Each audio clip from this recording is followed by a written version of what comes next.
Estamos ao vivo, Fábio. Bom, muito bem.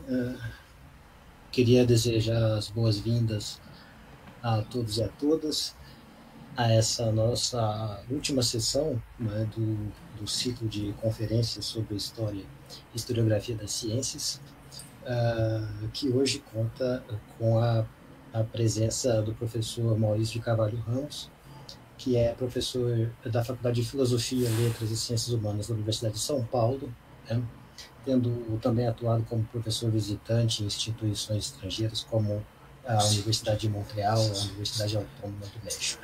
O seu trabalho é bastante conhecido de todos nós, oferece uma interseção muito rica entre as áreas da filosofia e da história, voltado fundamentalmente para as questões em torno da biologia e da noção de organismo, e ultimamente tem trabalhado sobre o conceito de morfologia. Eu queria agradecer vivamente a disponibilidade do professor Maurício para estar conosco aqui essa tarde, dar ele também as boas-vindas e passo então imediatamente a palavra. Muito obrigado. Bom, Fábio, muito obrigado pelo convite, né? Tiago, obrigado pelo convite. É uma oportunidade de compartilhar essas minhas ideias, com um público assim tão envolvido profundamente com problemas que eu acredito que tem muita coisa em comum das coisas que eu gostaria de conhecer com essa pesquisa, né? Principalmente porque eu me encontro num momento de articulação com muitas coisas diferentes. Então, se eu puder ter a oportunidade, né, de ensaiar uma síntese, né, nessas alturas, seria muito bom para me organizar. Então, eu vou apresentar para vocês as ideias, né, mas eu estou assim, estou me conferindo a liberdade de deixar que as sínteses aconteçam aqui entre nós, nessa nossa ligação coletiva, tá? Ao invés de fazer uma exposição assim muito sistemática, né? Eu vou fazer uma exposição mais problematizante, né? E heurística e ensaística do que um argumento propriamente, tá? Eu acho que com vocês isso os resultados serão bem interessantes a partir daí. Como eu tenho uma quantidade bem grande de coisas para dizer, né? E agora eu vou fazer um certo improviso de fazer uma síntese sem as minhas citações. Eu vou falar mais ou menos, vou marcar aqui mais ou menos uns 30 minutos, 35 minutos, tá? Então, agora são 14h36, né? Quando for mais ou menos 15h05, tá? Eu encerro. E aí, se precisar complementar alguma coisa, na hora das questões nós complementaremos. Tá? O que eu vou apresentar são resultados de uma investigação que procura conhecer a epistemostória das culturas científicas, no sentido de um estudo que congregue a epistemologia e a história de uma maneira tão integrada que o primeiro passo em direção à história para conhecer os conceitos ele já seja epistemológico no sentido de que ele já leva um interesse conceitual para a história, mas, ao levar esse interesse conceitual para a história, ele não usa a história como um campo empírico de teste da epistemologia, mas a história já nutre constitutivamente o que seria essa dimensão epistemológica da investigação dos conceitos. É um esforço no sentido de atender, né, uma exigência de que toda a epistemologia é histórica e que toda a história é epistemológica, né? E para fazer isso, essa construção tem que ser feita em momentos e episódios bastante específicos da história das culturas científicas. Então, dialogando, se envolvendo, se aprofundando com as tentativas que cientistas, filósofos, historiadores, artistas, etc., se empenharam ao longo da história no curso de uma investigação científica, é com essa relação, que eu posso chamá-la de organo-vital, que a integração entre epistemologia e história acontecerá.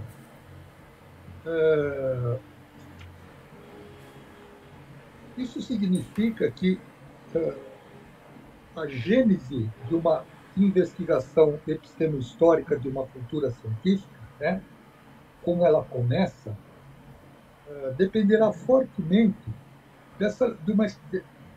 do termo que eu usei, o organo vital, de uma ligação organo-vital entre a biografia da pessoa que investiga e a história cultural dos conceitos que são investigados. Né?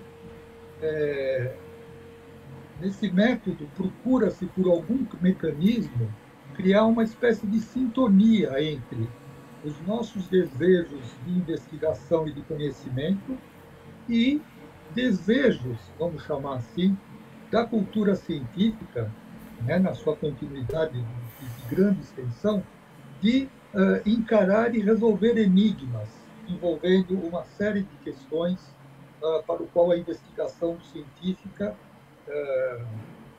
procura, né, enfrentar esses enigmas e propor alguma solução, uma resposta, uma interpretação, alguma coisa para eles.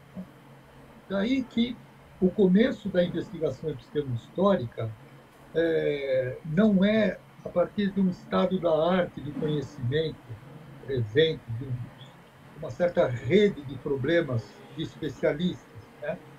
Mas é procurar por uma certa originalidade da nossa expressão interna daqueles problemas e tentar fazer o diálogo com a cultura científica, tomando todos os autores que participaram da solução desse enigma como se fossem parceiros, né? Como se fossem membros de um colóquio de autores no qual todos se unem dentro de uma mesma perspectiva de resolver um desses enigmas.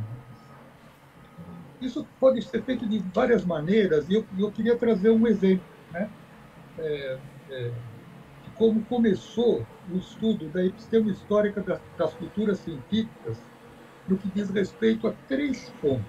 Né? Primeiro, a relação entre forma e vida. Segundo, uma compreensão de como que o conceito de unidade elementar dos seres viventes foi formulado a partir da noção de forma. Tá? E a terceira questão é uma tentativa de responder qual é a origem das formas mais elementares de vida. É um assunto extremamente complexo, né? Tem uma vida inteira de investigação para tratar disso, mas eu vou apontar uma das entradas para esse problema. Aproximadamente em 1986, 87, né, eu encontrei na biblioteca do Instituto de Biociências aqui da USP um livro de um autor chamado Alfonso Luiz Herrera, o mexicano. O título desse livro é A Plasmogenia, uma Nova Ciência, um livro de 1924. A plasmogenia como uma nova ciência é uma espécie de disciplina teórico-experimental que foi inventada por esse autor mexicano na virada do século XIX para o século XX. E o nome plasmogenia significa literalmente a síntese do protoplasma. Então, a plasmogenia é uma ciência que tenta entender como é que o protoplasma se produziu na evolução, como é que o protoplasma engendra os seres vivos, não só do ponto de vista evolutivo, mas também do ponto de vista experimental. Né? A plasmogenia tem a pretensão de fazer uma síntese de seres vivos em laboratório, e, ao mesmo tempo, ela se apresenta como uma filosofia natural de amplo espectro que tenta interpretar a unidade do próprio universo como sendo a de um grande protoplasma vivente, na qual os fenômenos de uma espécie de vibração de um éter universal seria a substância básica de tudo que existe. Então, nesse caso, né, eu cheguei até uma ciência que tinha um enigma, né, fortemente atraente para ser explorado. E eu estava naquela época no meu mestrado em biologia, e o livro funciona como uma espécie de atlas, né, porque ele tem uma série imensa de fotografias, de desenhos, de esquemas, e ao observar uma série de fotografias com microscopia de luz polarizada, né? Fotos coloridas. Mas eram fotos coloridas num tipo de impressão do começo do século XX, uma coisa assim que conferia uma plasticidade artística toda própria, né? Existia ali alguma coisa de sedutora naquelas imagens, e eu vi ali, né? Se criou então um vínculo, como se eu estivesse vendo um movimento de formação de organismos vivos, né? Eu chamei de movimento poético de síntese de organismos. Essa experiência eminentemente estética, ela foi o primeiro passo para fazer uma investigação sistemática de como esses autores trabalhavam com o problema da relação entre forma e vida. Então, é uma coisa desse tipo, né, que dá origem a uma investigação em epistemologia histórica. É um componente biográfico, tá certo? Que você identifica e potencializa em sua relação com a dinâmica de uma cultura. E, nesse caso, a cultura é uma cultura científica, e ela é entendida como um processo de identificação, elaboração e solução de enigmas, né, a respeito do conhecimento das coisas. É bem vaga a definição, né, mas é mais na dinâmica da sua realização que ela se define. Né? Então, eu comecei a estudar esse autor e essa obra, e eu cheguei na proposição de que, no caso da plasmogenia, o método de investigação das formas biológicas, ele próprio é morfológico. Existe uma heurística morfológica para a compreensão das formas. Por que eu entendi que existiria isso, né? Aí é uma tese que a gente pode discutir, né? Minha experiência com o estudo desses assuntos mostrou uma espécie de afinidade letiva entre o desenvolvimento da vida e o processo de investigação científica. Existe uma forte afinidade entre o desejo de saber e o desejo de viver.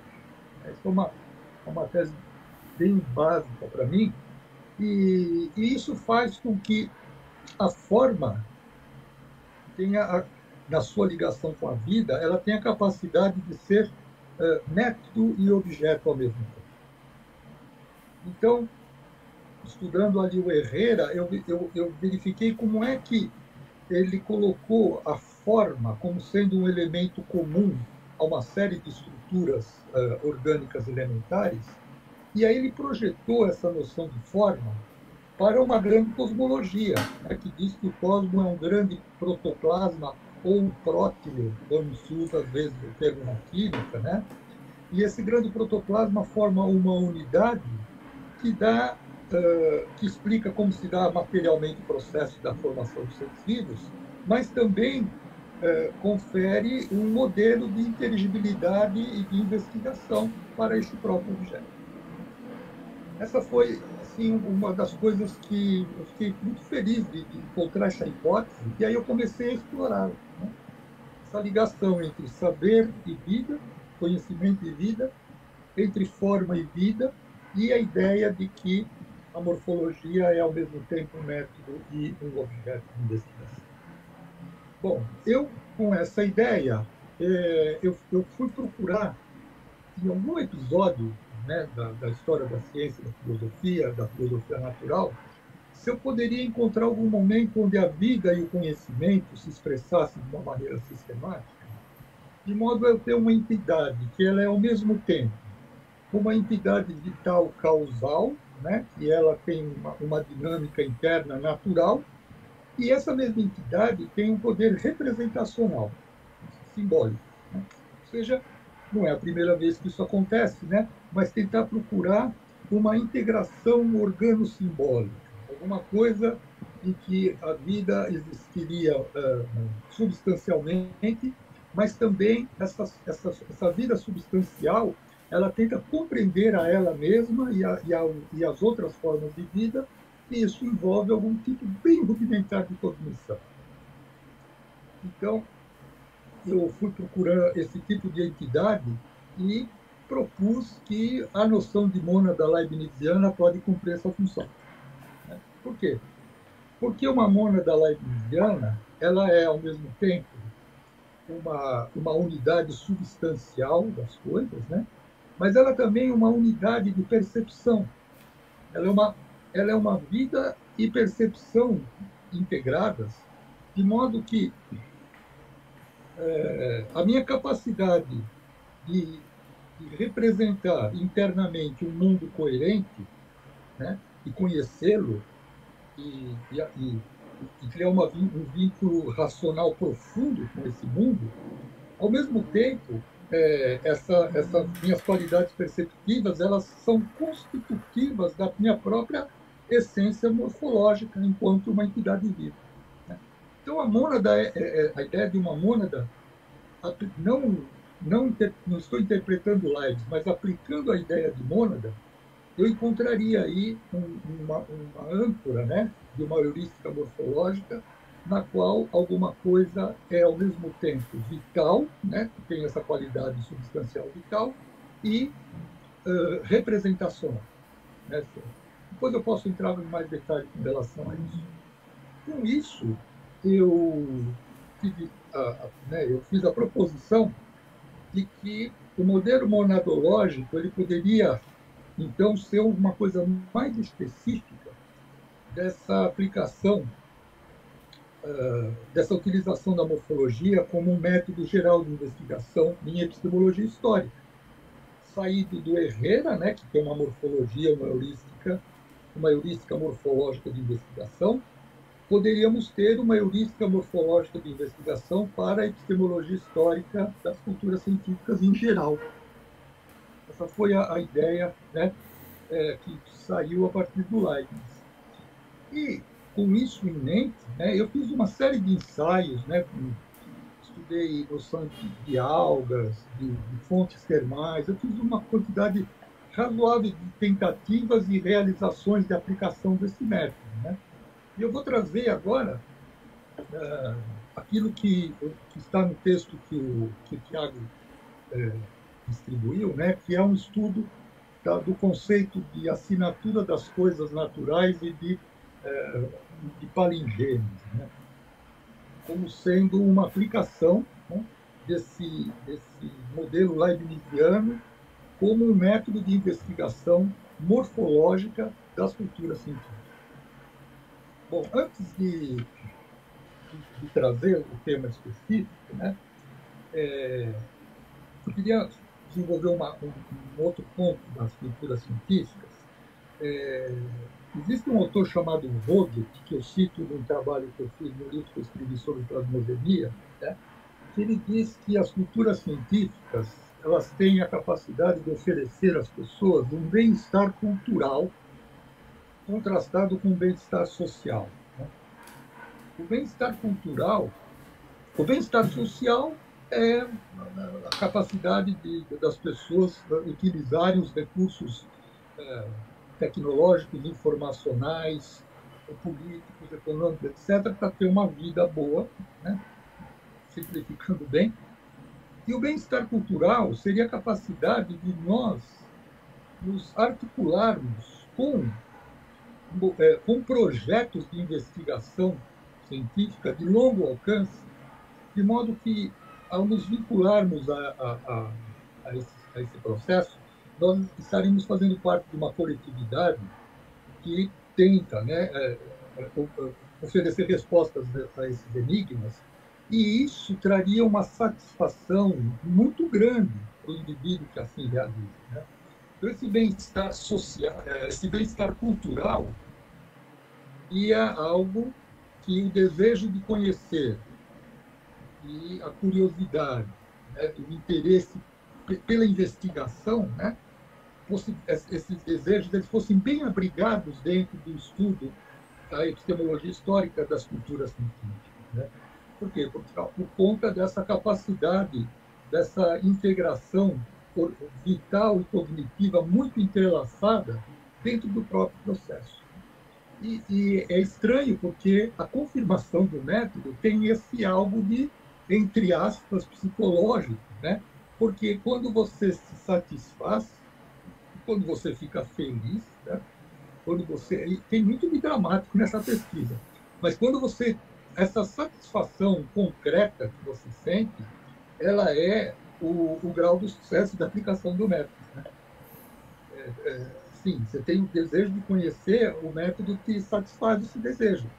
Às vezes é uma frustração imensa, mas faz parte, né, da vida e da morte da pesquisa, vamos dizer assim, né? E então eu procurei, né, trazer um lastro ali biocultural para a cultura científica, né? O bio não é biológico, mas é vivo, de modo que o tempo inteiro a gente pode experimentar essa ligação que existe entre vida e saber, que é interno, né? Você está vivendo essa ligação através desse método. Eu sei que é uma coisa talvez muito exagerada da minha parte, mas eu estou tentando trazer os artigos, trazer os estudos que mostrem a viabilidade de que isso seja feito, né? Mas a cultura científica, quando eu apresento, ela tem esse componente que ele não é demonstrativo, né? Você tem que mostrar a sua funcionalidade, não demonstrar a priori que é o método com normas e que funciona dessa ou daquela maneira. A ideia de valores metódicos é importante, mas o Tiago sempre dá ideia muito boa, né?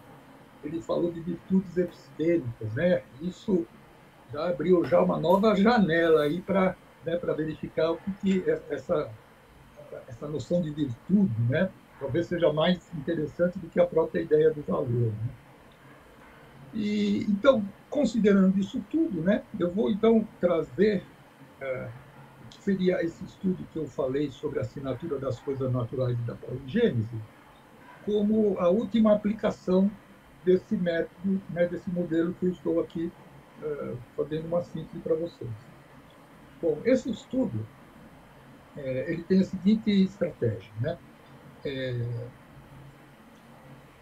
A substância no sentido leibniziano, né, ela tem um problema ali que os críticos discutem, eternamente discutirão, se existe uma substância composta em Leibniz com o mesmo estatuto que uma substância simples na metafísica. Sim, como se trata do uso do Leibniz como ferramenta, eu já parti do princípio que tem a substância composta e comecei a aplicar, né? E é discutível isso, mas é um Leibniz possível que eu trago para dialogar, e aí nesse diálogo esse Leibniz possível se torna efetivo para poder resolver um enigma. E a ideia de substância composta é aquela na qual, ao invés de eu ter uma substância monádica simples, indivisível, indestrutível, eu tenho uma espécie de agregado de mônadas que forma uma estrutura orgânica. E esse orgânico, ele, ao mesmo tempo, ele não é material, porque aí a matéria é no sentido de extensão, né? Mas ele não é material, mas é corporal. Essa aqui é a questão, né? É um organismo cuja a propriedade mais importante dele são as suas ligações relacionais, certo? Nós não temos essência e acidente, nós temos uma trama de ligações, né, relacionais formando uma unidade. E a ideia é tentar encontrar, na epistemologia histórica, um conceito epistemo-histórico que tem essa mesma característica. Ele não seja um sujeito com atributos, né, uma definição, mas ele seja uma rede, né, uma espécie de grumo, vamos dizer assim, de propriedades, né, e que cria uma entidade relacional, e ela é extremamente plástica. Ela tem um grau de precisão, mas ela é extremamente plástica para você ir sondando, né, essa unidade relacional ao longo da história. E, no caso da a doutrina da assinatura das coisas, é uma doutrina que apareceu nos tempos modernos e depois uma doutrina complexa, né, que teve várias transformações, mas é a afirmação de que existe uma relação entre as formas de todos os seres orgânicos que existem na Terra e também os celestes, no sentido de que as plantas, por exemplo, elas imitam a forma dos órgãos do organismo humano. Um exemplo clássico é a forma da folha de uma planta, que se chama medicago, né? E uma outra chama hepática cutiloba. A forma das folhas imita a forma dos órgãos do corpo humano. E a teoria diz que essa identidade morfológica é acompanhada de uma identidade substancial. De modo que, se você fizer um extrato dessas plantas, dessas folhas, com a forma de um coração, ela pode ser efetiva no combate a doenças cardíacas. E é toda uma teoria que faz, né, uma ligação entre as formas nos três reinos, animais, minerais, vegetais, e também com as formas dos corpos celestes. Né? Existem plantas lunares, existem plantas solares, existem animais de Marte. Bom, a essência disso é que, quando eu falo da forma de então, assim, a forma de uma planta e a forma de um órgão, eu estaria falando de duas coisas que possuem essências completamente diferentes. E aí uma racionalidade diria que uma coisa não tem nada a ver com a outra. Mas, na trama relacional de formas, eu crio vínculos, né, que são ocultos. A forma no sentido essencial da palavra. E, portanto, essa teoria ela é apta justamente para aplicar forma nesse sentido duplo que eu disse, né? É uma coisa representacional e uma coisa substancial ao mesmo tempo. A paligênese é uma operação químico-alquímica, né? Muito famosa, na qual a ideia fundamental é reduzir uma planta às suas cinzas por calcinação, né? E aí existe uma série de operações alquímicas que faz com que a forma da planta que foi carbonizada, ela ressuscite e venha à vida como se fosse o fantasma de uma planta. Então, eles chamam de uma fênix vegetal. E aí, nesse caso também, isso entra para a história da cultura científica, para a epistema histórica da cultura científica, porque a forma ela é preservada ali nas cinzas ou no sal da planta, e também, né, a forma que teria uma potencialidade de conhecer algo pela empiria, ela faz parte da substância indestrutível da planta. Então, nesses dois casos, né, eu estou tendo que resumir bastante, eu tenho essa possibilidade de fazer essa oscilação, vamos dizer assim, entre o representacional e o substancial, e com isso eu tenho uma noção de forma que pode me esclarecer sobre os rumos da formação de certos conceitos no que diz respeito à relação entre vida e forma. Né? Esses aí são dois casos como essa relação se dá. E, examinando as particularidades das duas doutrinas, né? No caso da assinatura das coisas, existe uma teologia natural muito forte ligada a essa doutrina, porque afirma que essa ligação, né, entre as formas de grupos, de reinos diferentes, foi feita como uma dádiva de Deus, né, para que o homem pudesse curar suas doenças decorrentes do seu estado de queda, né, pecaminosa, né, do pecado original. Deus escreveu com caracteres, né, os caracteres morfológicos dos órgãos humanos estão escritos nas plantas. E, portanto, eu tenho aí um componente, né, da teologia natural que ele vem responder a uma dimensão cognitiva que é muito estranha comparativamente à investigação de caráter analítico, de caráter material, né, que também está envolvida nessas investigações. No caso da palingênese, é a mesma coisa, né? Esse procedimento é um procedimento secreto, né? E muitas das coisas ficam no campo do conhecimento velado da alquimia. Mas eu tenho aí a presença, né, de um elemento, vamos dizer assim, do reino das qualidades ocultas, né, integrando com uma atividade de laboratório, uma atividade técnica, né, a gente podia chamar até de técnico-científica. Essas duas características combinadas, e aí eu concluo, né, o que esse estudo me trouxe, estava assim, muito bem ajustada para usar o conceito de forma simbólica do Cassirer para tratar disso. Né? Por quê? Porque a forma simbólica do Cassirer, ela vê um núcleo de racionalidade bastante difuso em várias dimensões da cultura, né? E eu tomei as duas que entendi que participavam desse conceito, né? Que é a forma simbólica do mito e a forma simbólica do conhecimento. A forma simbólica do mito é uma maneira de conhecer o mundo de uma forma expressiva e afetiva. Está na força da expressividade da relação do homem, uma relação poética, uma relação vital de participação do homem nas coisas. E a forma do conhecimento, a forma simbólica do conhecimento, é um afastamento dessa expressividade para criar, então, a ligação entre um sujeito e um objeto, né? Com todas a epistemologia tradicional, né? Um sujeito do conhecimento e objeto do conhecimento. Eu entendi que, no caso dessas formas assim, né, trabalhadas conceitualmente, elas poderiam mostrar uma oscilação da forma do mito e da forma do conhecimento. Né? A expressividade responderia a essa dimensão, vamos dizer assim, estética, vital, orgânica, a expressividade. E a cognição corresponderia à formulação de conceitos, de teorias, né?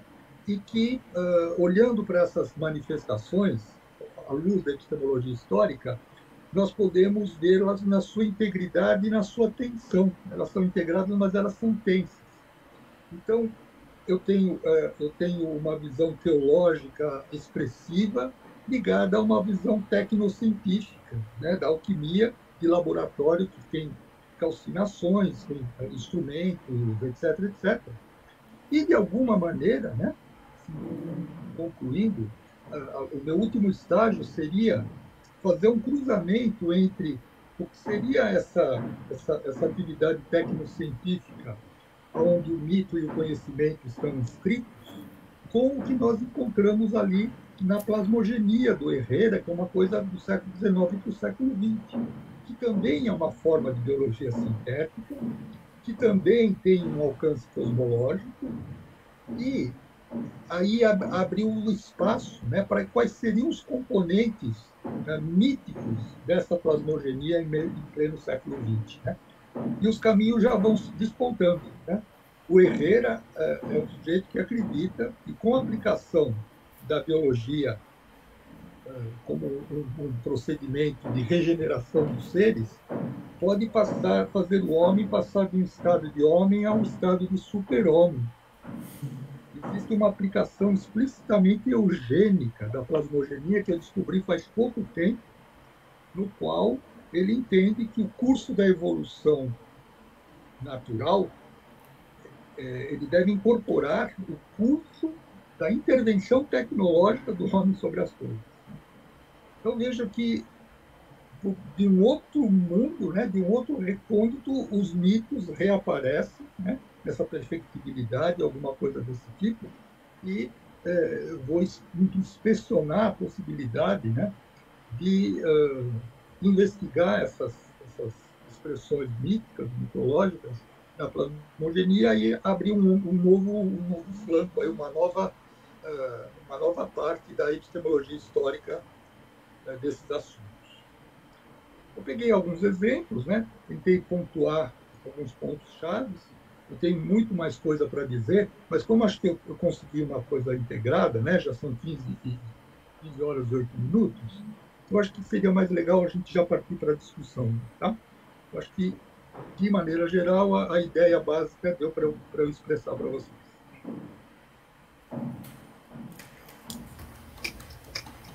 Obrigado. Muito obrigado, professor Maurício, pela fala instigante e provocadora. Eu imagino, bom, nós estamos conectados pelo Meet e pelo YouTube. Pelo Meet eu posso transmitir as questões que surgirem aqui pelo chat, e o Tiago e a Rawane vão me ajudar com as questões que aparecerem pelo YouTube. Então, abro o espaço para as questões e para com o professor Maurício.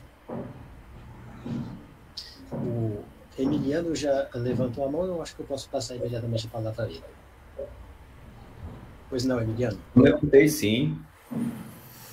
Então, Maurício, muito obrigado por essa fala que eu apreciei muito, eu gostei muito, né? Como sempre. Eu estava pensando num autor que me influenciou muito, e acho que influenciou muito também você, que é o Josh Canguilhem, né? Sem dúvida. Eu sei que você gosta, e estava pensando em particular, como você falou muito do conceito de forma, né? Morfologia, então, forma, numa entrevista que ele deu para o François Dagonier, na França, né, nos anos 60. E nessa entrevista, ele falou que o que mais caracteriza o ser vivo, os seres vivos em geral, é a capacidade deles de gerar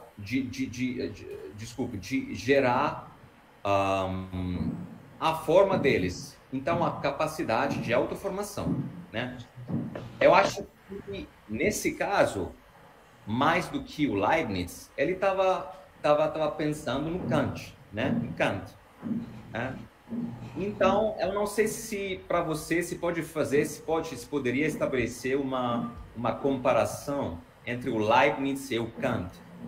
Ou se você achou, de qualquer forma, nessa possível comparação teórica, né? Ou se você não gosta do Kant nesse sentido, se você não pensou no Kant, mas só no Canguilhem, o que você acha? O Kant ajudou você nessa pesquisa ou não? Não, o Kant não ajudou, não porque eu não gosto. Então, é uma questão de que a gente escolhe alguns autores, e como o assunto é muito extenso, né, a gente acaba, o tempo vai passando, a gente acaba não estudando certas coisas. Eu tenho certeza que a introdução do Kant traria coisas muito importantes para essa pesquisa. Né? Com relação ao Canguilhem, aí o que você disse da entrevista já dá uma indicação disso, né? O ser vivo, a principal característica é a automorfose, né? A capacidade de produzir por si mesmo a própria forma.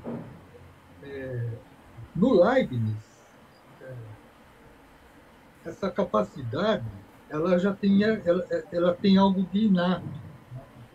O Leibniz, a completude da substância é tal que as transformações que acontecem com seres vivos fica bastante problemática a ideia de produção de novas formas, né?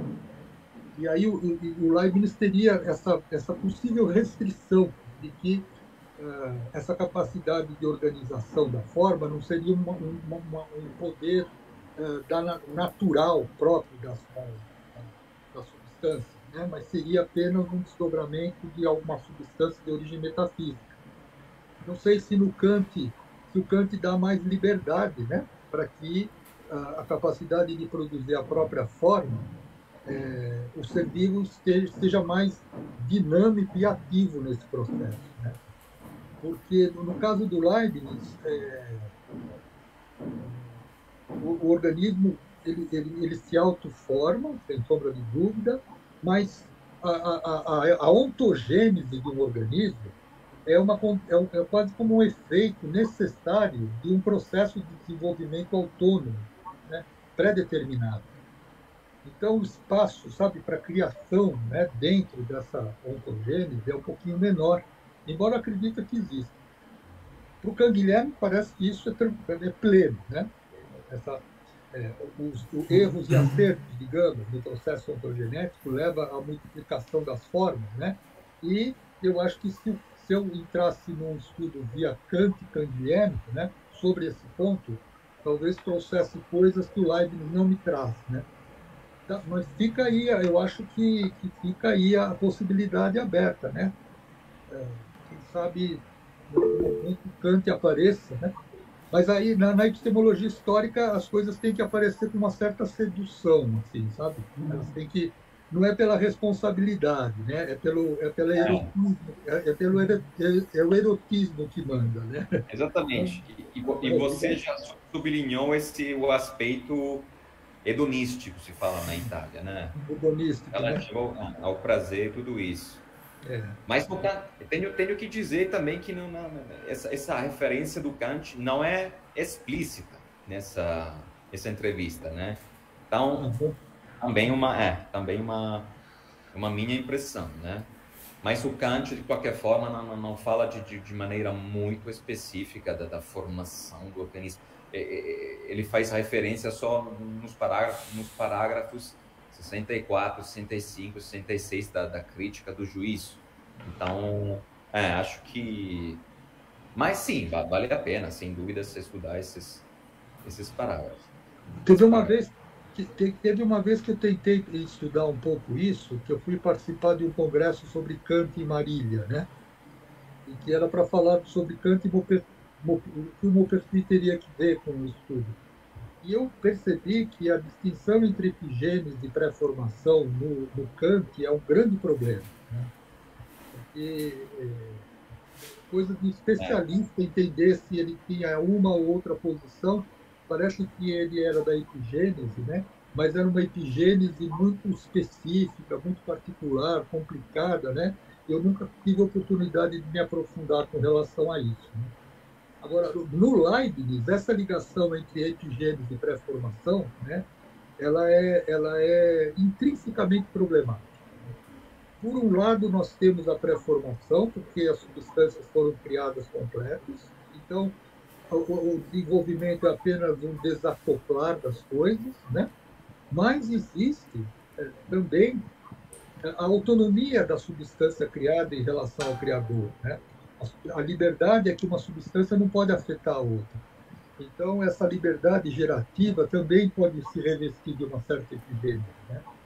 E tem algumas cartas do Leibniz na qual ele fala que no passado haviam espécies que não existem no presente. Tem essas referências a alguma própria evolução com relação a isso, né? Obrigado, Maurício. Sobre o Kant, tem um livro muito interessante do Philippe Huneman, que se chama Kant e a Biologia, se não me engano, em que ele trata dessas questões do Kant. Mas, enfim, eu vou passar a palavra ao Tiago, que já levantou a mão. Obrigado, Fábio. Bom, obrigado, professor Maurício, pela apresentação. É sempre um prazer ouvi-lo e poder conversar. A gente se conhece há um bom tempo. Eu acho que a primeira disciplina que eu fiz quando entrei no mestrado na USP foi a disciplina do professor Maurício sobre a palingênese, né? E já naquela época o Cassirer estava sendo mobilizado para estudar essa questão das formas simbólicas. E hoje também o primeiro texto que eu publiquei numa revista foi uma resenha do livro do professor Maurício sobre Maupertuis, né? E aí a minha pergunta vai um pouco sobre esses temas de pesquisa, né?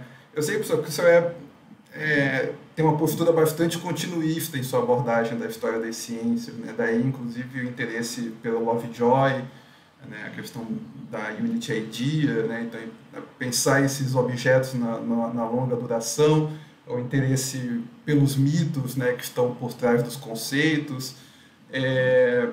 Mas essa pesquisa, por exemplo, que vem, né, do Maupertuis, e até agora esses trabalhos atuais sobre a paligênese, eles têm também uma certa continuidade na sua linha de pesquisa, quer dizer, o newtonianismo do Maupertuis era uma cultura científica, né?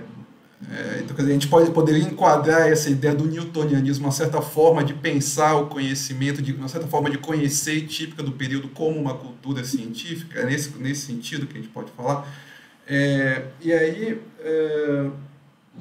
bom, também, né, pensando um pouco na discussão aqui com o grupo, porque é um GT de pesquisadores em História da Ciência e Tecnologia, mas também com bastante interesse, talvez até principal, em relação à historiografia das ciências, né?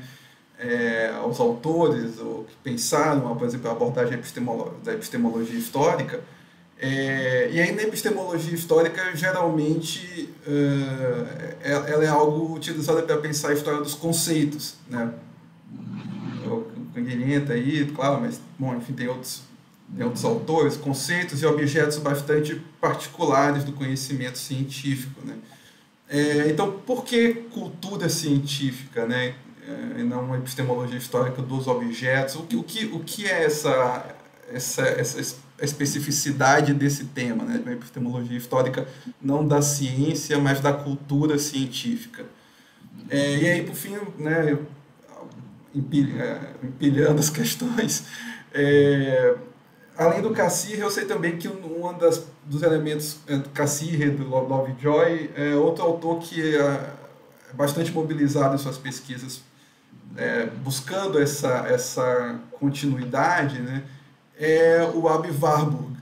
Eu lembro de algumas pesquisas que o senhor estava fazendo a propósito do Atlas Mnemosyne, inclusive a propósito justamente de uma passagem que tinha, se eu não me engano, era um fígado que representava o céu, né? E aí tinha justamente essa relação morfológica. Enfim, eu só podia falar também sobre essas referências, né, que aparecem para a composição do seu método, que é Cassirer, Lovejoy, Ginsburg e Aby Warburg, sobretudo, que acho que me parece que são os autores centrais aí para essa pesquisa. Obrigado. Ok, bom, muito obrigado pelas perguntas, Tiago. Como sempre, né, é uma fecundidade inesgotável as nossas conversas, né? Foi um grande encontro, né, e cada vez melhor. A primeira pergunta, sem dúvida alguma, eu nunca usei essa formulação, né, mas o newtonianismo, no Maupertuis, ele vai entrar de uma maneira, assim, vai afetar tantas coisas diferentes, né? Mesmo que se comece pela astronomia, né? O Maupertuis é o defensor do newtonianismo na astronomia e na física, né? Mas pode-se falar que é um componente cultural do newtonianismo, do trabalho do Maupertuis, principalmente porque com a noção de atração a pequenas distâncias, né, a aplicação do conceito de atração para explicar a ligação entre as partes dos corpos, né, as ligações que a gente chama química, né, nasce o conceito de afinidade química. Esse conceito de afinidade química, que tem de origem, ele pode ser traduzido em termos newtonianos, né, em relação às atrações a pequenas distâncias, entre as distâncias, e o Maupertuis aplicou essas afinidades para interpretar como os seres vivos se organizam. Então, a física da atração newtoniana, ela saiu de dentro da sua esfera mais científica, fechada, e ganhou um campo da cultura científica mais aberto, né? Chegou até na proposição de uma teoria da forma orgânica, né? E a prova de que isso é cultura científica, com um exemplo já te dou a resposta, né, da caracterização da cultura científica. As partes seminais do Maupertuis, as estruturas, né, orgânicas que se associam para formar um embrião, elas têm, ao mesmo tempo, uma atratividade que explica como é que se forma a estrutura orgânica, mas também é necessário que haja uma seletividade entre as partes para que a organização se dê segundo a espécie. E essa seletividade é dada por qualidades psíquicas da matéria, que são o desejo, a atração, o desejo, a aversão e a memória. E essas qualidades psíquicas são nitidamente leibnizianas, né? Então, o leibnizianismo, essa é a coisa da cultura científica, né? A cultura científica, ela é rebelde com todas as fronteiras doutrinárias, dogmáticas, e vai beber aonde precisar para responder o problema. O Maupertuis, ele trouxe as mônadas para dentro das substâncias orgânicas e fez com que a força que faz com que elas se unam seja atrativa, né? Newton e Leibniz são rivais no que diz respeito a muitos aspectos da filosofia natural. Mas ali dentro, né, dentro dessa tentativa de responder um dos maiores problemas do século XVIII, a geração dos organismos, né, ele teve êxito em fazer essa articulação, né? Metafisicamente impossível, digamos assim, né?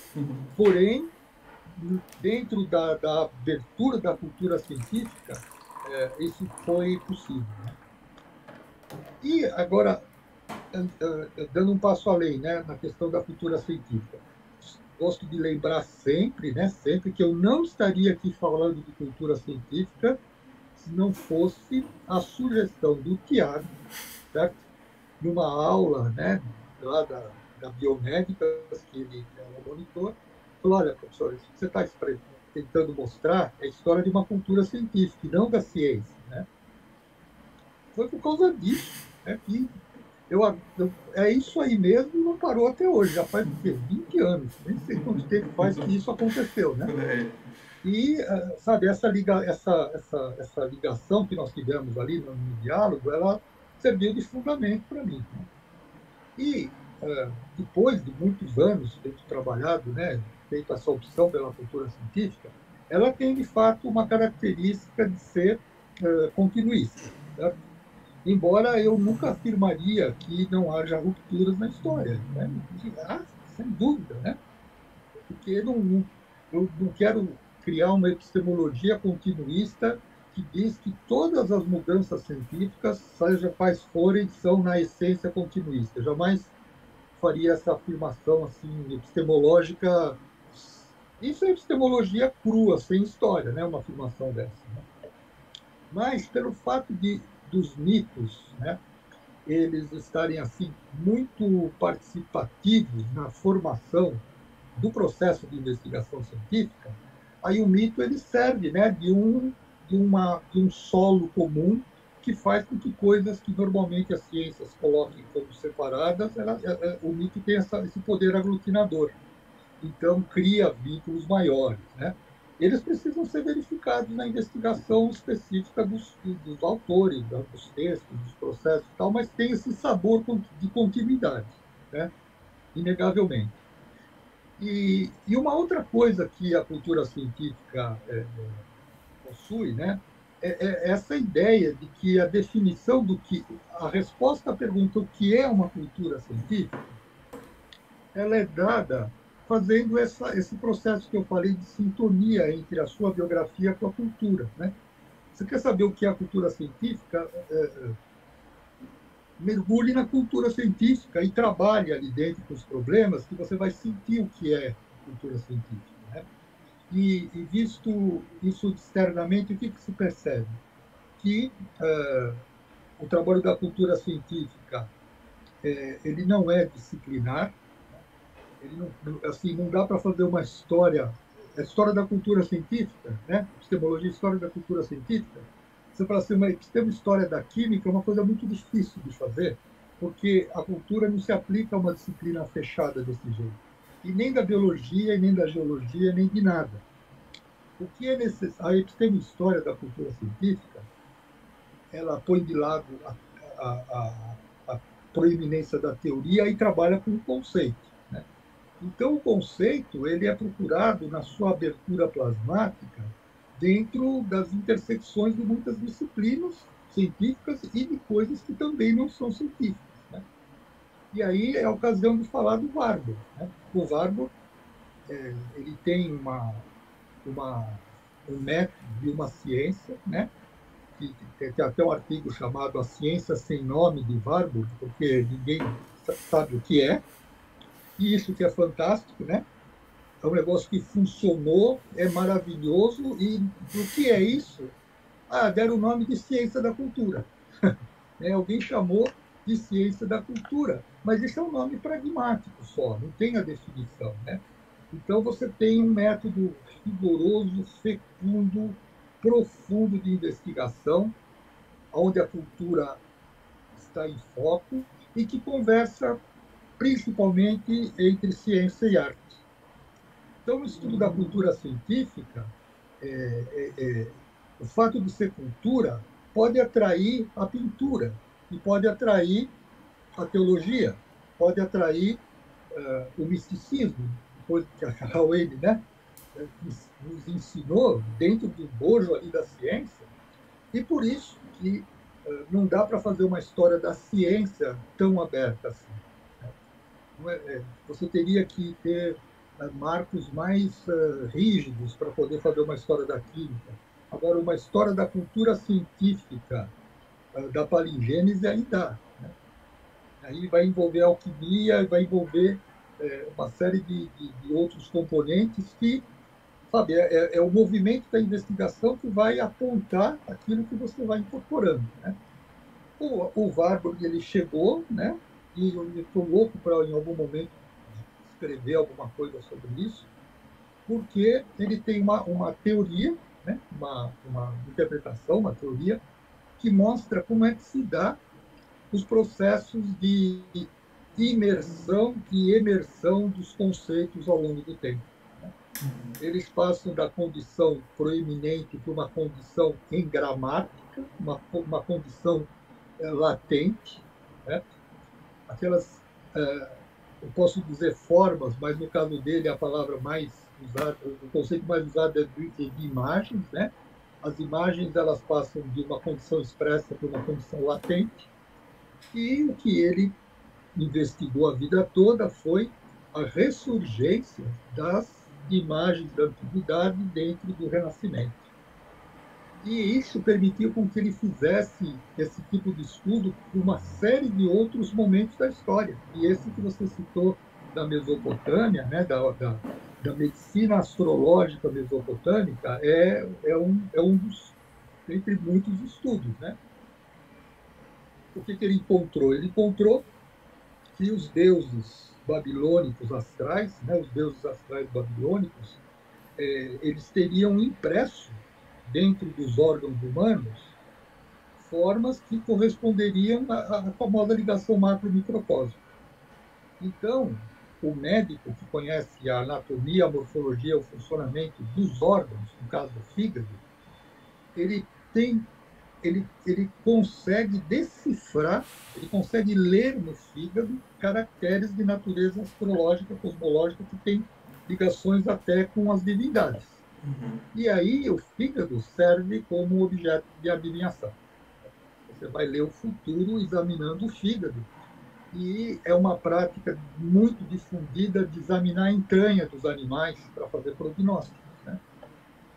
E o trabalho dele é, através das imagens, né? Ele coloca ali os baixos relevos, coloca os fígados de argila, aí depois ele vai encontrar um fígado de metal bem posterior, onde tem caracteres astrológicos escritos diretamente no fígado, né? E o trabalho dele é esse, né? A passagem de um nível de imagens para o outro nível de imagens, certo? Estudando dois momentos separados, né, da história, consultando fundamentalmente as imagens em primeiro lugar. Eu acho que isso, sabe, encaixa como uma luva para a cultura científica, né? Porque você tem que encontrar esses conceitos relacionais, não essenciais, que eles sobrevivem, né? E aí eles podem reaparecer sob outras formas conceituais. E eu sei que isso é um problema grave para o meu trabalho, né? A gente já conversou sobre isso, porque eu trago uma coisa que talvez para o Canguilherme, ainda mais para o Bachelard, não seria um processo muito, assim, muito heurístico, né? Que é a resistência que os erros, os obstáculos têm, né? Isso que estou achando que é virtuoso, essas voltas, né?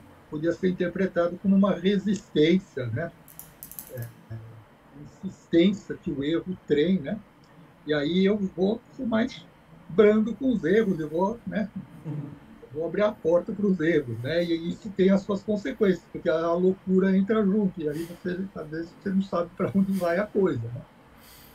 Mas no erotismo é assim, né? No hedonismo é assim. Obrigado. Mas no Bachelard tem essa parte toda poética da obra dele que talvez convirjam melhor com essa pesquisa do que a parte propriamente epistemológica. Mas o Marlon levantou a mão. Marlon. Obrigado, Fábio. Bom, queria primeiro agradecer ao professor Maurício pela exposição. Realmente é um trabalho bastante instigante, provocador e interessante que ele nos apresentou aqui hoje para o nosso grupo. E, enfim, eu queria tentar entender um pouco mais, professor Maurício. Eu confesso que eu não conhecia o seu trabalho, não sou um conhecedor do seu trabalho como o Thiago, por exemplo, então, obviamente que estou falando muito mais do texto que o Thiago nos enviou e da sua exposição, não é? E queria pensar um pouco mais nessa expressão epistemo-história das culturas científicas, né? Por que falar em epistemo-história, né? E falar em culturas científicas? Quer dizer, eu queria ouvir um pouco mais sobre isso. Então, vou tentar colocar algumas questões para o senhor depois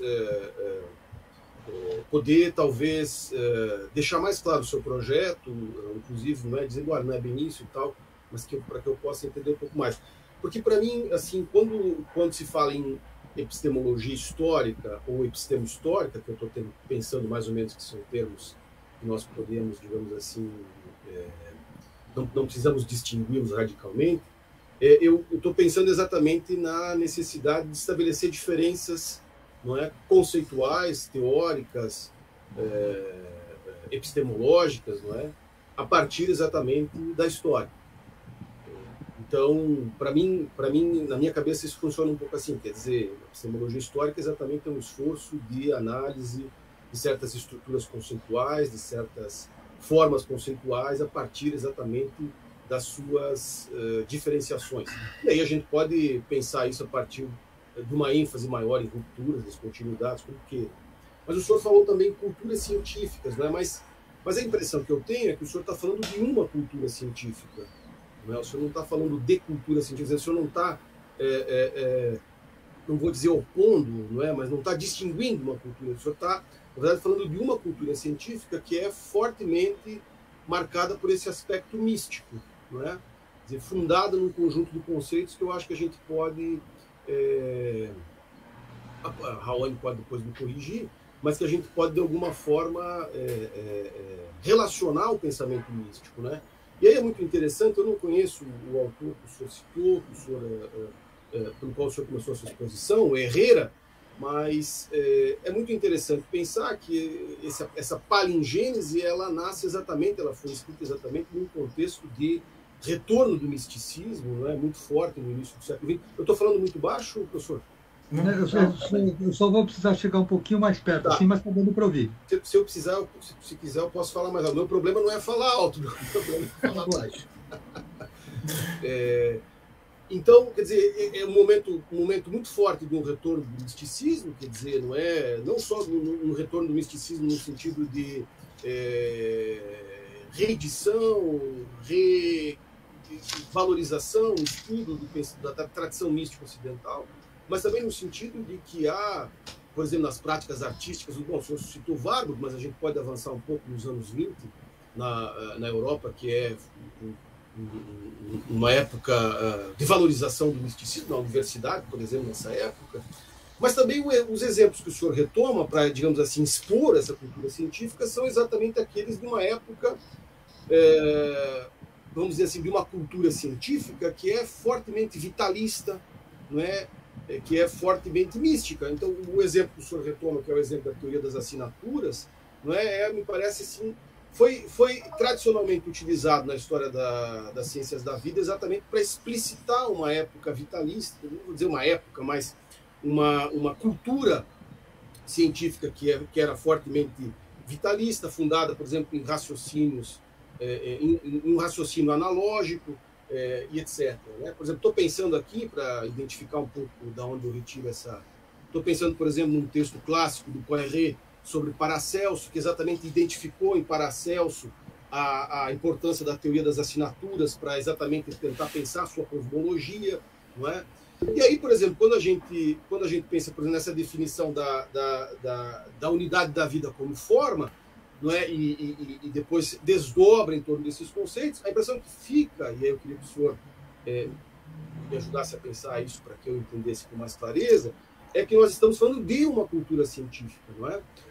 Porque, por exemplo, se a gente define que a vida é forma, mas no quadro da história natural, no final da segunda metade, meados do século XVII, a gente vai exatamente pensar que a forma se reduz à estrutura visível. A estrutura visível é aquilo que exatamente não se pode conectar com absolutamente mais nada. Então, essa relação entre micro e macrocosmos, que é fundamental nesse raciocínio por analogia, nessa forma que se estende, por exemplo, que se prolonga em outras formas, não é?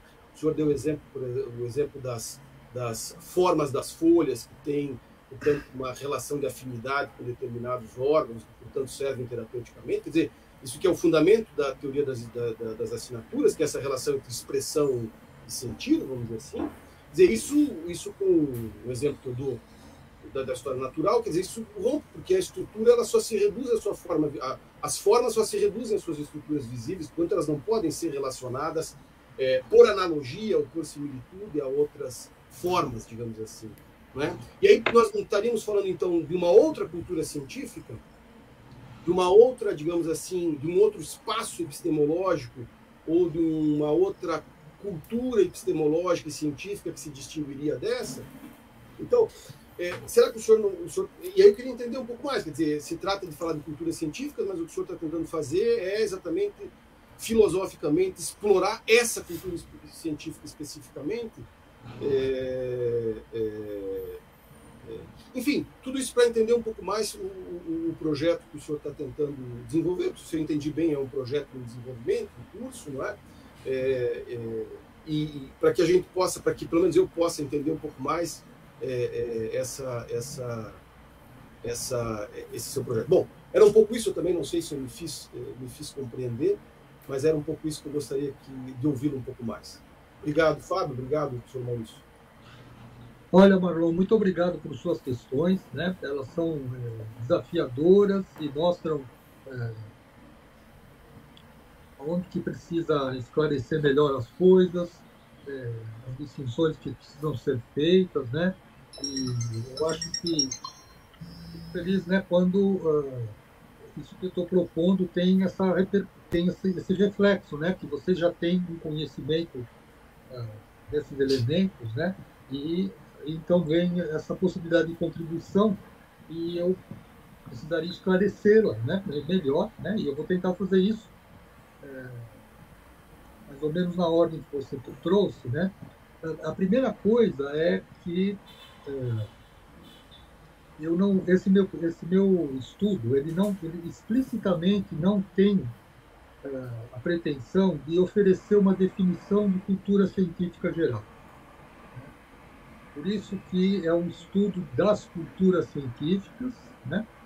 E, de fato, o que eu estou fazendo é um estudo de um conjunto de culturas científicas ou de uma cultura científica, um tipo de cultura científica que tem vários aspectos que podiam ser até desdobrados em outras culturas, mas eu estou dentro de um veio bastante específico, né? Então, é exatamente isso, né? Eu estou estudando o que eu não saberia dizer se é uma cultura científica só, né? Elas são muito voláteis para a gente não dá para tirar uma definição, né, como a gente tiraria de uma ciência, ou que já não é fácil também, né? Então, as fronteiras entre as culturas científicas entre si são abertas, são semi-abertas, e com as culturas artísticas, a cultura teológica e outras culturas, também tem essa volatilidade, né? Então, eu tenho que trabalhar com o ônus da imprecisão. Eu já reparei que isso é uma coisa que eu não tenho como ir adiante, né, se eu fechar muito a definição.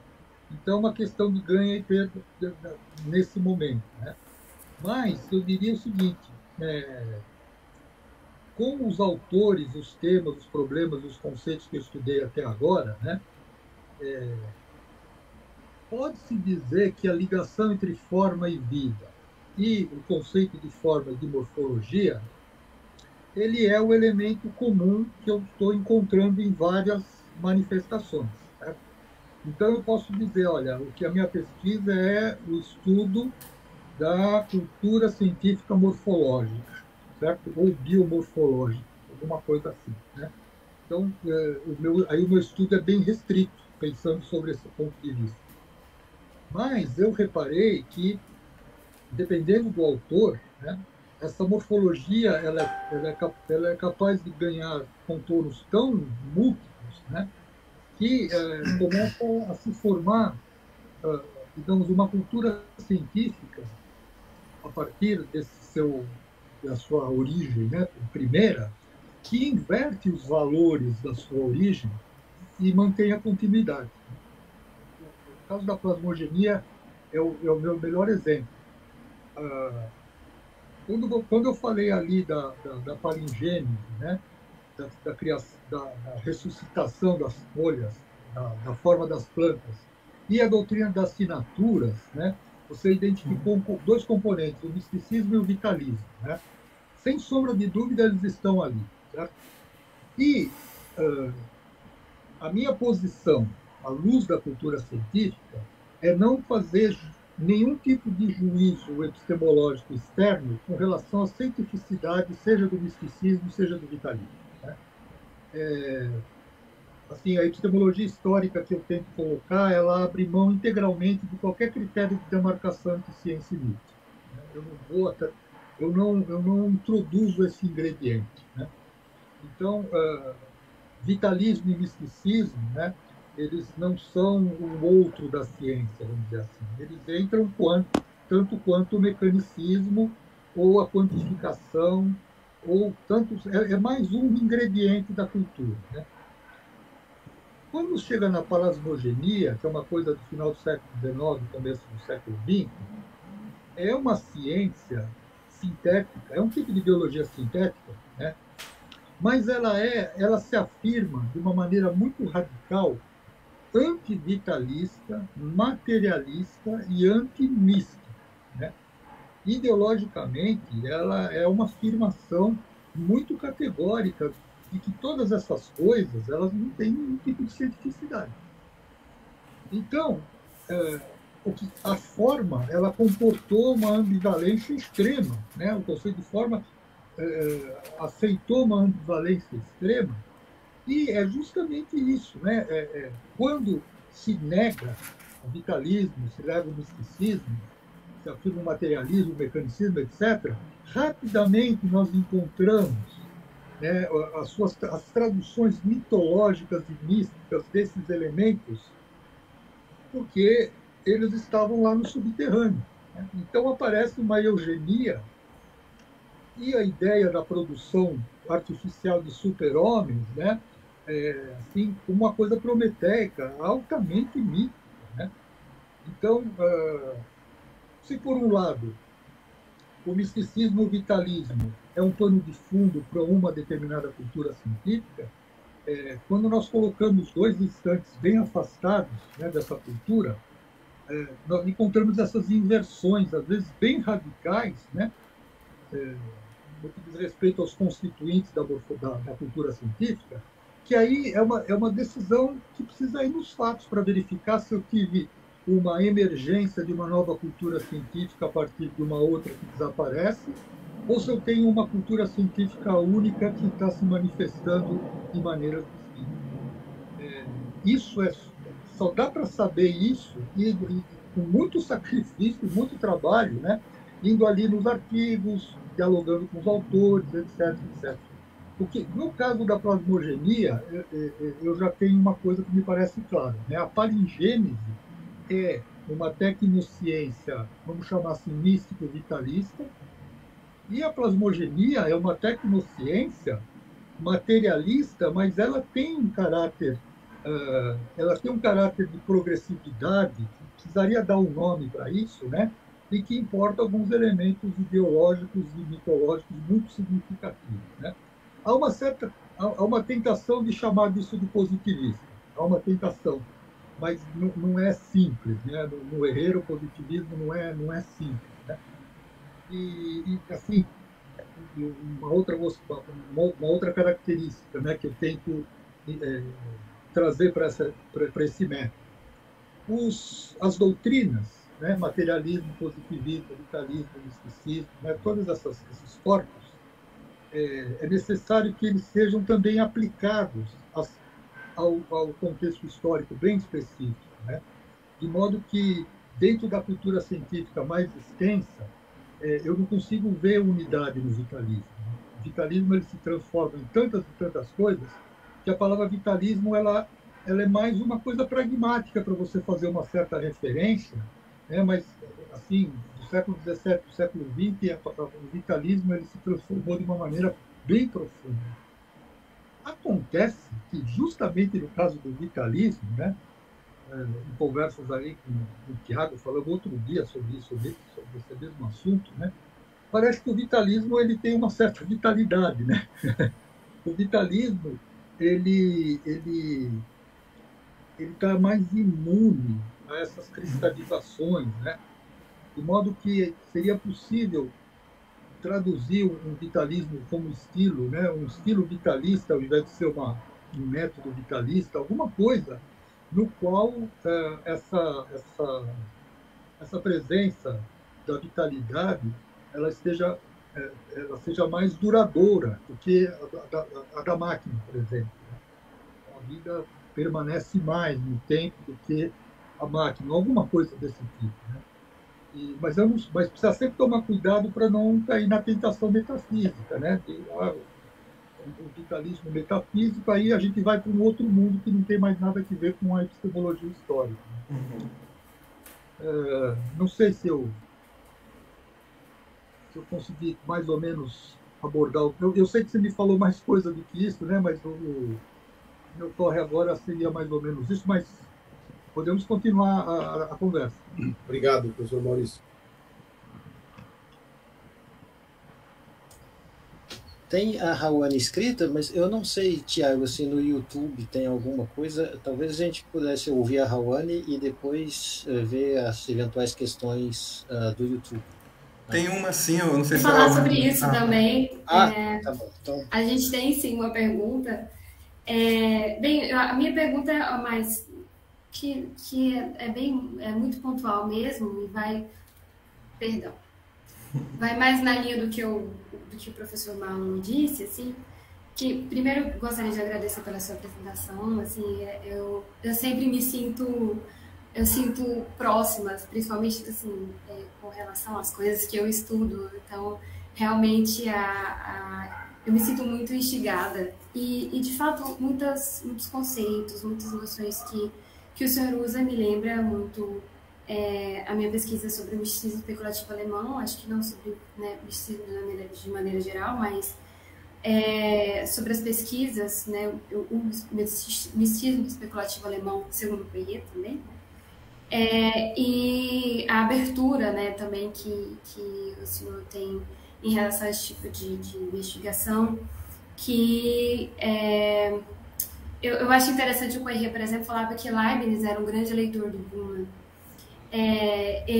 A maneira como ele trabalha o misticismo, ele abarca Paracelso, a história da alquimia, que foi extremamente importante também para as noções, né, que ele trabalha, como, por exemplo, a noção de expressão. Né? Então, bem, a última vez que a gente conversou sobre isso, eu falei demais, mas eu nunca perguntei de maneira específica para você, para o senhor, se o senhor encontrou nas suas leituras, sobre, né, dos seus estudos, se você encontrou, assim, alguns desses autores, né, do misticismo especulativo alemão, não sei, sobre Leibniz, alguma coisa assim, o senhor chegou a encontrar algo do tipo? E essa é a minha pergunta, né, como eu disse, muito pontual, é questão de realmente totalmente relacionada à minha pesquisa, mas, como eu disse, é muito bom escutar, né, muito bom de escutar. Eu tenho uma pergunta aqui do Eduardo Vasconcelos, que ele colocou no YouTube. Eu acho que eu já posso ler agora, ou o senhor prefere responder primeiro? Para eu não me confundir, eu vou responder primeiro a sua, então, tá bom. Bom, então, olha, Raine, eu senti, né, que teve uma sintonia entre os nossos projetos de pesquisa natural, né? Eu fiquei assim, quando associa-se correia a misticismo, parece que, nossa, como é possível isso, né? É uma surpresa, o aspecto surpreendente dessa ligação é a mesma coisa que eu sinto quando eu encontro determinadas expressões, vamos chamar assim de uma maneira muito geral, mística, mas assim dentro de uma estrutura ultramaterialista, né? Oi, pai. O Herrera é um anarquista. Tô, pai, tô num evento aqui. O misticismo, que foi? Tudo bem? Tudo certo? Dentro desses contextos, né? Ele é sutil, né? Ele precisa ser analisado. E os autores que eu tá. Pai. Tá aqui, tchau. Me debrucei um pouco mais foi Paracelso, né? Eu fiz alguns estudos sobre Paracelso, uma pouca coisa, né, para investigar um tipo de substância alquímica chamada Nostoc, né? Eu usei o Paracelso e o Jung para caracterizar esse conceito, né? Mas eu estou devendo um estudo, né? O Marlon citou justamente o livro do Parré, que ele fala sobre Paracelso e liga isso, né, com a questão das assinaturas. Eu li isso precisaria ser explorado o mais rápido possível. E tem um texto do Agamben também, que tem um texto sobre a assinatura das coisas, que ele fala de Paracelso também, né? Então, vamos dizer assim, a iatroquímica mística paracelsiana, ela traria elementos preciosíssimos para entender a morfologia, né? A relação entre vida e forma. E esse aí é o autor que eu encontrei, né? Eu li um pouco mais, é um autor que não é fácil de trabalhar, né? Também precisa de tradução, né? Muita coisa em latim, alemão.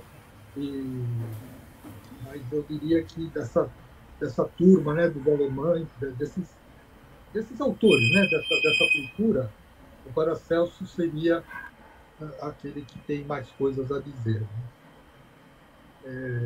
E aí, depois, eu poderia falar alguma coisa sobre isso, né? E a outra pergunta, qual seria? A outra pergunta, eu vou ler aqui do YouTube, é do nosso colega Eduardo Vasconcelos, ele também é membro do GT. Ele pergunta assim, em 1959, Snow publicou As Duas Culturas e uma segunda leitura. Há alguma relação, ele pergunta, há alguma relação entre a história das culturas científicas que o senhor apresentou e a obra do Snow? Essa é a pergunta do Eduardo. Eu só gostaria de falar, comentar aqui, é que o Coyer, segundo o Coyer também, o Boom seria outro, ele seria um autor, né? Ele leu muito Paracelso, por isso, inclusive, que o Coyer vai estudar Paracelso por causa do Boom. O interesse dele era em Jacob. Ele vai falar que o Boom vai pegar essa doutrina das assinaturas, né? E ele vai ser outra pessoa que vai ter... A conclusão do livro do Coyer é essa. Ela vai se expandir por causa do Boom, que vai ser lido por vários autores. Tá certo. Inclusive, depois ele faz até uma brincadeira. Ele começa a aplicar essa doutrina das assinaturas como uma espécie de... como um método de história das ideias, sabe? Para fazer as conexões, né? É interessante. Assim, é uma brincadeira que ele faz rapidamente na conclusão. Mas, enfim, ele sublinha essa doutrina, assim, destaca bem no final do livro. Então, Boom, nesse caso, também seria, sabe, como Paracelso. Pelo menos é a aposta do Cohen, né? Se ele está certo, a gente não sabe. Então, você trouxe um excelente exemplo, né? Um estudo de cultura científica, vamos dizer assim, um estudo de história da alquimia, certo?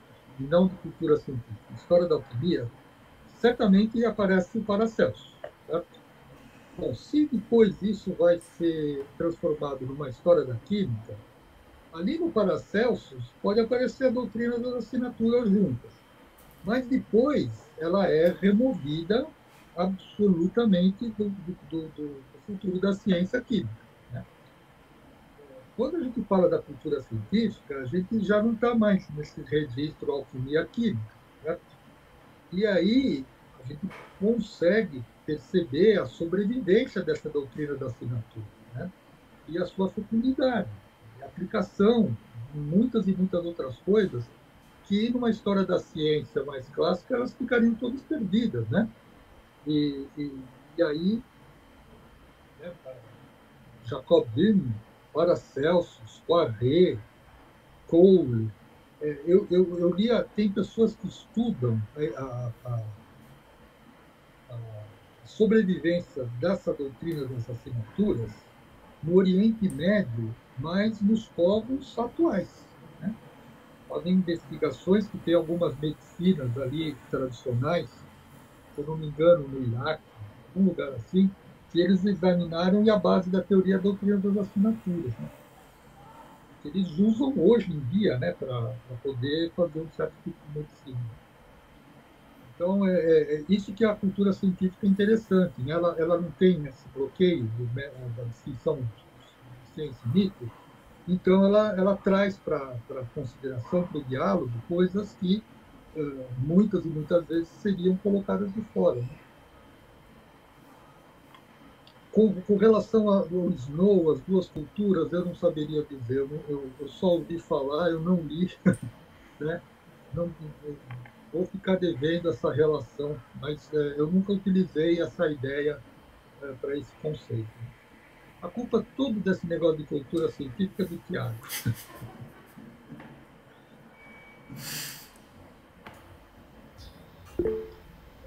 Talvez podia, né, citar aqui uma referência, né? Tem um artigo, o autor é VOGT Vogt, né? De 2012. O nome do artigo é The Spiral of Scientific Culture and Cultural Well-Being, Brasil and Ibero-América. The Spiral of Scientific Culture, né? Com essa referência já dá para chegar nesse artigo. Eu tirei uma parte do conceito de cultura científica dessa obra. Aonde atenção à porta aí que vai chegar coisa para você. E aí ele dá essa noção de bem-estar cultural, muito interessante. Tiago, quer se defender? Não, pelo contrário. Eu quero, na verdade, é porque essa conversa, né, sobre cultura científica, nossa, de fato, ela é antiga, né, não tem 20 anos ainda, eu diria que tem uns 15.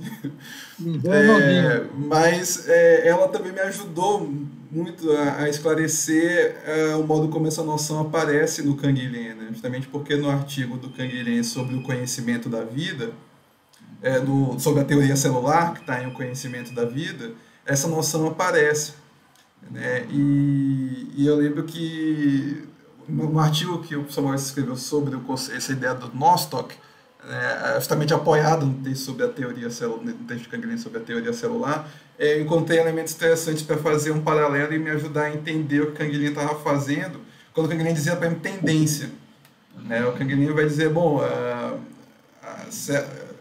Buffon, ele inaugurou uma tendência, né, na ciência, que é de procurar a menor parte que compõe um organismo, né? E aí ele diz, bom, quem descobriu a teoria celular depois não sabia quem era Buffon, não conhecia a obra dele nem nada, não sabia que estava realizando o sonho teórico do Buffon. Né? E tem nesse artigo então, que o senhor escreveu sobre o nosso, que a partir dessa leitura da teoria celular, diz que uma cultura científica é justamente o cenário onde essas tendências permanecem depois da crítica dos conceitos, né? Depois que os conceitos científicos vieram e tentaram, digamos, racionalizar ou purificar o que permanece, isso que a gente chamou de tendência, seria o que ajudaria a caracterizar o que é uma cultura científica, né? Para mim foi um bom jeito de entender o Canguilhem, me parece que é um bom jeito também de entender a ideia de cultura científica. Não sei se eu concordo, mas é assim que eu escrevi sobre isso. Não, eu concordo inteiramente, né? A gente você vê, né? Se eu usar o termo tendência, né? Se não me preocupar com teleologia, essas coisas, né? Ele é perfeitamente adaptado, né? As tendências, elas nascem, elas são geradoras de conceitos, né? De uma série de coisas, e aí depois os conceitos passam pelo crivo da crítica, né? Eles são fixados, transformados, eliminados, mas esse sonho, vamos dizer, de fundo, né? Ele está ali, né? E ele pode ressurgir de alguma maneira. Esse campo dos sonhos aí, para usar uma metáfora, né, é a cultura, né? A cultura científica, e o que tem o específico do científico é justo assim, a melhor coisa que eu consigo trazer para o específico do científico, essa identidade, essa articulação, né, essa dialética, não sei como dizer, que existe entre a expressividade da vida e a investigação que procura algum tipo de compreensão. Desejo de conhecer e de compreender, aliado à expressividade, né, ininterrupta da vida, essas duas coisas juntas, seria assim o germe, né, o motor ali de base da cultura científica. Por isso que dá para entrar lá, né, com o Ginsburg, lá o caçador do Paleolítico, né, examinando as pegadas da presa e tentando deduzir uma série de coisas sobre onde ela está, o tamanho da presa, etc., etc., é uma ciência dos índices, né? Está procurando o sintoma do animal naquela pegada. Bom, a vida, né? É uma ciência que, se você não pratica ela direito, você não come, né? Como da caça. Mas tem toda aquela emoção. Eu tento, às vezes, imaginar qual é a emoção, né, que está por trás de você mobilizar toda a sua capacidade criativa para entender as coisas e, ao mesmo tempo, caçar e se alimentar. Isso, para mim, a cultura científica já está aí, né? Essa investigação. No momento onde não existia filosofia, não existia ciência, não existia nada disso. Obrigado. Tem mais alguma questão, Thiago, no YouTube? Não, no YouTube foi aquela do Eduardo. Eu vou aproveitar então e só tirar na verdade, uma curiosidade e confessar uma ignorância, porque tem um autor com o qual eu nunca consegui lidar muito bem, mas que em alguns momentos me pareceu que talvez pode ter alguma convergência com a pesquisa do senhor, e eu gostaria só de saber se ele desempenha algum papel, se o senhor considera as pesquisas do Maturana, do Humberto Maturana, nessas pesquisas a respeito da ontogênese e etc. Eu confesso que tenho um pouco de dificuldade, já tentei várias vezes ler mais sistematicamente as obras do Maturana, e nunca consegui direito. Eu queria saber se o senhor leu, se tem alguma importância para a tua pesquisa. Eu acho que eu tomo suas palavras como minhas. Já tentei entender, né? Não consegui muito bem, e a minha intenção, isso ficou um pouco para lá, de lado, mas a minha intenção é justamente verificar se na ideia de autopoiese, né, ela ajuda um pouco a entender essa relação entre vida e conhecimento. De alguma forma, isso explicaria o biocultural através da autopoiese. Né? Mas eu realmente nunca não me debrucei demais sobre isso, né? Mas agora eu vou orientar um rapaz que ele vai estudar o von Uexküll, que é um autor que trata bastante desses temas ligados à forma, né? E a biosemiose vai aparecer como tema dessa pesquisa. E aí talvez eu tenha que revisitar esses assuntos, né? Eu acho que é possível que seja interessante, mas eu confesso assim que é o tipo de autor que precisa se debruçar com muito mais tempo, né? E não é fácil de entendê-lo assim numa primeira abordagem. Bom, eu fico mais tranquilizado depois dessa resposta. Uma curiosidade, uma vez eu fui num evento, há muitos anos atrás, que o Maturama estava apresentando um trabalho aqui em São Paulo. Ele ainda era pouco conhecido.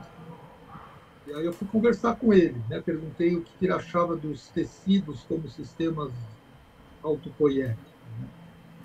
Aí ele falou que podia ser, tal, que não tinha certeza. Tal. Eu falo do Maturama, eu lembro desse dia.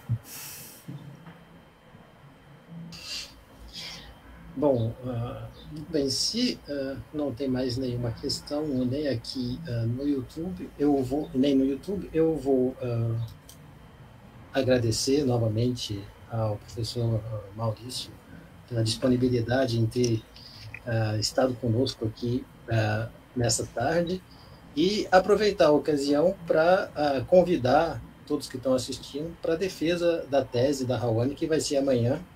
Eu vou colocar o link aqui no chat.